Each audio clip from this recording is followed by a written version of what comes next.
Why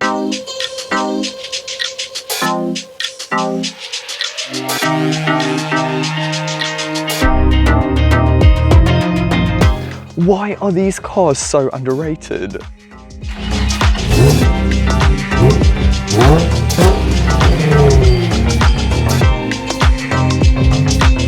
Hi guys, Eric here and welcome back to my channel. Today we will be having a look at this 2017 Mazda 3 2-litre individual. These cars are quite rare on our roads and I am burning to find out if there is a valid reason for that. A huge congratulations is in order to Luke Ayer for correctly identifying the wheel design of a Fiat 500. Well done, Luke! Would you like to be mentioned in my next video? All you have to do is to make sure that you're subscribed to my channel and tell me what car this wheel design belongs to using the comment section below. Be sure to identify both the make and model. Let's see who knows most about cars.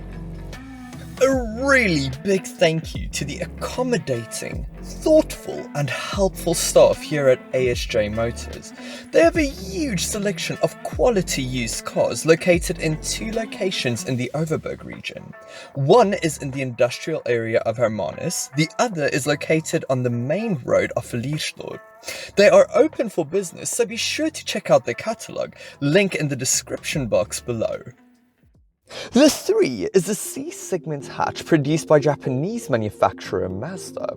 The first Mazda 3 was introduced all the way back in 2002 and became available in South Africa in 2004. It was based on Ford's C1 platform, came in hatchback and sedan forms, and was available with 2 naturally aspirated petrol engines, a 1.6 and a 2-litre.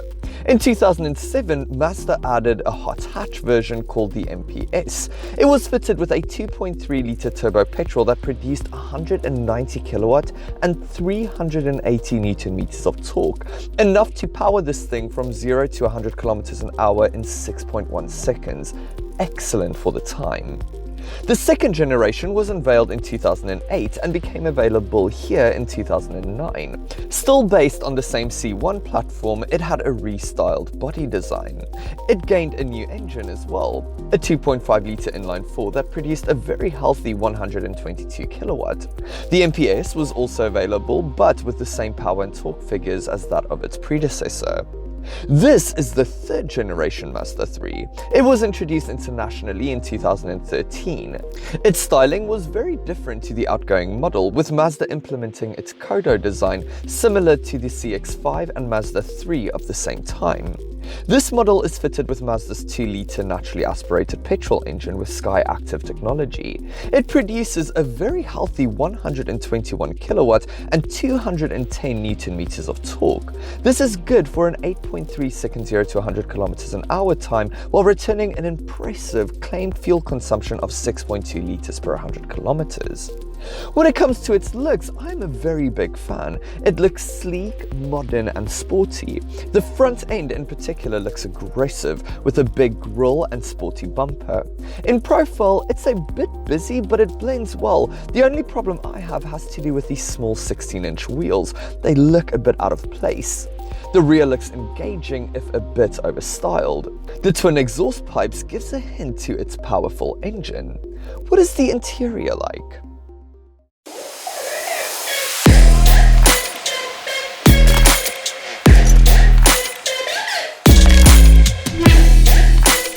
Step inside the Mazda 3 and you're greeted with a hyper-minimalistic and sleek interior, very unlike the Ford Focus of the same time. The ergonomics in here are excellent. Everything falls very easily to hand. Now this might be a Japanese car, but the attention to detail and quality in here is more in line with the Germans. Build quality is very good. The only thing slightly loose in this cabin is the center console.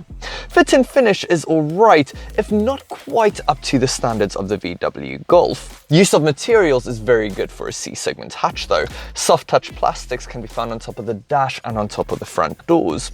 It must be mentioned though, while the cabin does feel solid, solid, it doesn't feel quite as solid as that of the VW Golf and Ford Focus.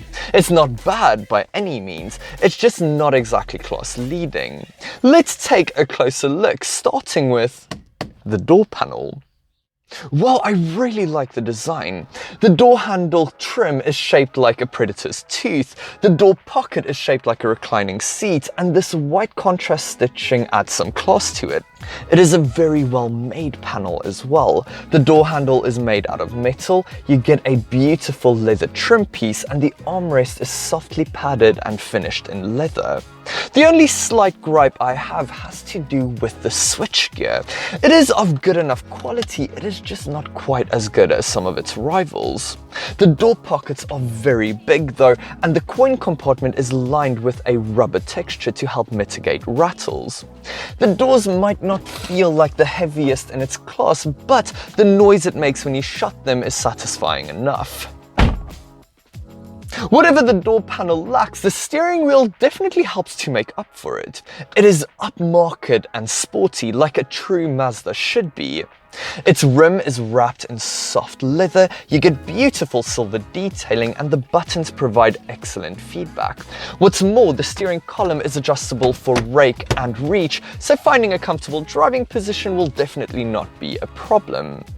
These stalks must be one of the most upmarket stalks I have ever come across. They provide excellent dampening and they are easy to understand. This is an area you come into contact with the most, and I'm really happy to report that the steering assembly in this Mazda passes with flying colours.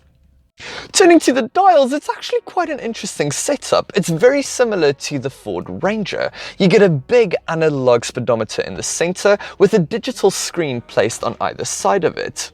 The screen to the left houses a digital rev counter along with trip A and B information, while the screen to the right houses the outside temperature reading, a comprehensive trip computer and digital fuel gauge. No water temperature gauge though, and if you know anything about me, you'd know that that is not a good thing. You do get a beautiful gunmetal look that surrounds all the dials that lift the whole instrument cluster as a whole. It's a good setup. The same can be said about the infotainment system. It is a full color display that sticks out of the dashboard, very similar to some older Audi models. The only difference is this one can't retract. Its graphics is on the dim and pixelated side, but it is so easy to control thanks to it being a touchscreen and controllable using this rotary dial found next to the handbrake. It comes very well equipped too. USB input, auxiliary port, Bluetooth audio, an SD card slot and a CD player. The cherry on top of this very tasty cake is the 6-speaker sound system. It packs a surprisingly decent punch. Now the Mazda 3 might only have manual air conditioning, but it is so extremely easy to understand. 3 dials, one for temperature, one for fan speed and one for air placement. It is excellent because you don't really have to take your eyes off the road at all to operate it. The only gripe I do have is that it doesn't feel quite as premium as I was expecting. In fact, it does err on the cheap side. The same can't be said about these seats though. They are really comfortable and supportive at the same time. You get excellent lower back and under thigh support, yet the seats are yielding and they conform to your body. The driver's seat is adjustable for height too, so you won't have a problem finding a comfortable driving position. The seats are even wrapped in leather as standard on this individual trim. Yeah, I really like these pews. With the design out of the way, let's talk practicality, starting with the Mazda 3 storage solutions. It is impressive. The very well dampened glove box is of a big size. You get a small tray in front of the gear lever, 2 very wide and deep cup holders, a big space underneath the center armrest, big door pockets, coin compartments integrated into the door's grab handle, and a sunglasses holder. Yeah, you will not want for much space in here. That is, until you get in the back. Now, while knee room and foot room isn't too bad, headroom isn't exactly in abundance. My hair is brushing up against the headliner. The rear pews are really comfortable though. You also get a rather deep door pocket, a storage compartment behind the passenger seat but not the driver's seat, and 2 cup holders integrated in the drop-down armrest. You don't get your own air vents, but considering the Mazda 3's age and segment, that is to be expected. One gripe I do have has to do with these rather small rear windows, as little children might not get the best view out. The boot is a rather small size as well at 305 litres. Now, while you do get a space-saver spare wheel and a small compartment to the side, you don't get any grocery hooks, tethering hooks or a 12-volt socket, which I think is quite the missed opportunity. The rear bench does fold completely flat in a 60-40 split though, making room for a much bigger loading bay. There is also no resulting ridge and the boot lip is really small. So far, as long as you can forgive the lack of practicality at the back, the Mazda 3 is really impressive. What is the driving experience like?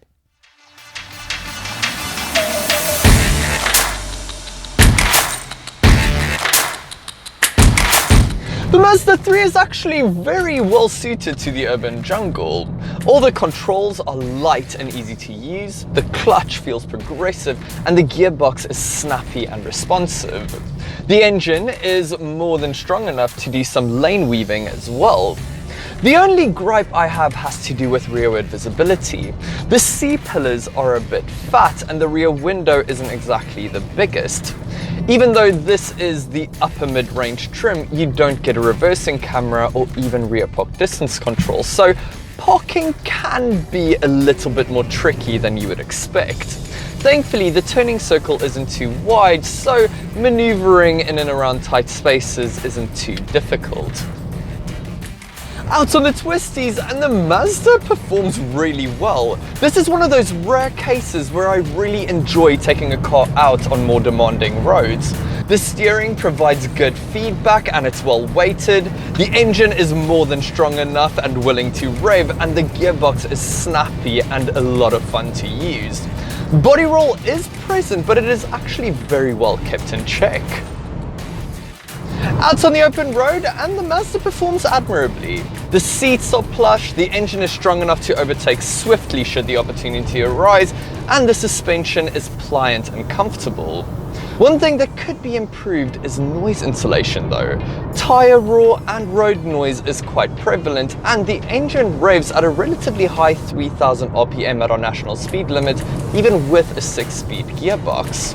Now this is a C-segment hatch, so it would be unfair to expect absolute perfection, but out on longer journeys at least, I think I would prefer the Focus. When it comes to the Mazda 3's reliability, it might not be quite as strong as you would expect. On What Car's Owner Satisfaction survey, the Mazda placed 22nd out of 31 family cars, which isn't exactly stellar. I was expecting a bit better. Mazda as a brand placed behind Ford and VW for reliability as well. Don't be fooled into thinking that the 3 is an unreliable car though. Making sure that it has a full service history and no accident reports can reduce your risk of owning an unreliable car by a massive margin. The C-segment hatchback is a highly contested class. You are spoiled for choice here. There is the VW Golf. It has an excellent interior and great resale value, but it is boring to look at and it's not as fun to drive as the Mazda.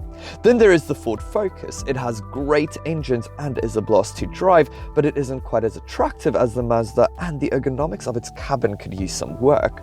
The Peugeot 308 is another great entry. It has a stunning exterior as well as a well-built interior, but Peugeot reliability might be a concern to some prospective buyers.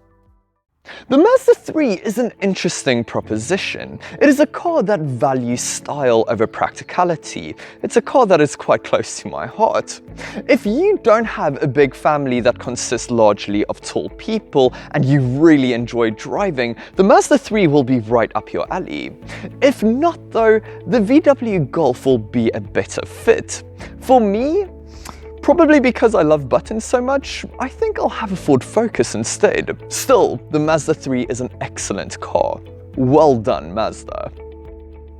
Thank you so much for watching another one of my reviews. If you enjoyed it, please remember to give it a thumbs up. It makes such a big difference to my channel. If you haven't already, remember to subscribe and you'll get notifications of upcoming reviews. I have many lined up for you guys, so stay tuned. If you own a Mazda 3 and you would like to share your experiences with me, please use the comment section below. I would love to hear your story. I hope you guys have a fantastic day. Until next time, bye.